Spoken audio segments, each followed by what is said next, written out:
பசங்களுக்கு school leave விட்டாச்சு, vacation வேறு. ஸோ வீட்டில் வந்து ஒரே மாதிரி விளையாண்டு போர் அடிக்குது. ஸோ கொஞ்சம் ஃபன்னாக இருக்கிற மாதிரி ஏதாவது ஒரு பிளேஸுக்கு போகலாம் அப்படின்னு சொல்லிகிட்டே இருந்தாங்க. ஸோ அதுக்கு இன்றைக்கி தான் டைம் கிடச்சிது.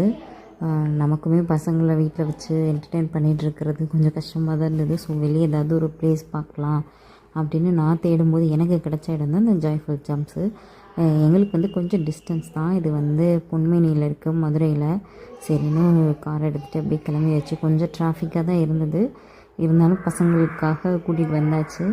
மதுரையில் பார்த்திங்கன்னா கடந்த ஒரு வாரமாக நல்ல மழை. ஸோ எங்கே பார்த்தாலும் தண்ணி, சகதி, சேருமா தான் இருந்தது. அதோட காரில் ஒரு பார்க் பண்ணிவிட்டு அப்படியே நாங்கள் வாக் பண்ணிவிட்டு வந்தோம். ஸோ கொஞ்சம் பொன்மேனியில் வந்து இது மெயினான லொக்கேஷனில் தான் இருக்குது. அங்கே வந்துட்டு இதுதான் வந்து ஜாய்ஃபுல் ஜம்ப்ஸு. நல்லா தான் வச்சுருந்தாங்க உள்ளே. நாங்கள் உள்ளே போனதும் பார்த்திங்கன்னா பே பண்ணோம். ஒரு கிட்ஸுக்கு பார்த்திங்கன்னா ஃப்ரைடே, சாட்டர்டே, சண்டே அப்படின்னா 450. மற்ற டேஸில் வந்து 400 பெர் ஹவர் 1 ஹவருக்கு. அது போக நம்ம வந்து சாக்ஸ் போட்டு வந்திருந்தோம்னா பிரச்சனை இல்லை. சப்போஸ் சாக்ஸ் இல்லை அப்படின்னா அதுக்கு வந்து 30 ருபீஸ் சார்ஜ் பண்ணுறாங்க. பசங்க வந்து எனக்கு குட்டி பசங்க அப்படிங்கிறனால ஒரு பேரண்ட்ஸும் உள்ளே போகலான்னு சொன்னாங்க. ஸோ எனக்கு ஒரு சாக்ஸு நானும் அதுவும் வாங்கிட்டு நானும் பசங்களோட உள்ளே போனேன். அட்லீஸ்ட் அவங்கள வீடியோ ஷூட் பண்ணுறதுக்காவது யூஸ் ஆகும்னு உள்ளே போனேன். பட் என்னால் ஒரு ரவுண்டு ஃபுல்லாக கம்ப்ளீட் பண்ண முடியலை. அந்த அளவுக்கு வந்து நான் டயர்ட் ஆகிட்டேன். பசங்களுக்கு எப்படி தான் இப்படி எனர்ஜி இருக்குதுன்னு தெரியல. அவங்க நல்ல ஃபுல் எனர்ஜியோடு விளையாண்டுட்டு இருந்தாங்க. ஆனால் இதில் பார்த்திங்கன்னா நிறைய த்ரில்லிங்கான நிறைய என்டர்டெயின்மெண்ட் பண்ணுற மாதிரி நிறைய பிளேசஸ் இருந்தது உள்ளேயே.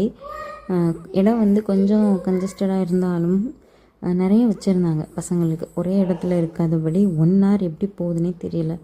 அந்தளவுக்கு நல்ல பசங்க ஜாலியாக விளையாண்டுட்டு இருந்தாங்க. பட் எனக்கு ரொம்ப டயர்டாகிடுச்சு. ஸோ பசங்களை விளையாட சொல்லிவிட்டு நான் வந்து ஒரு ஓரமாக உட்காந்துட்டேன்.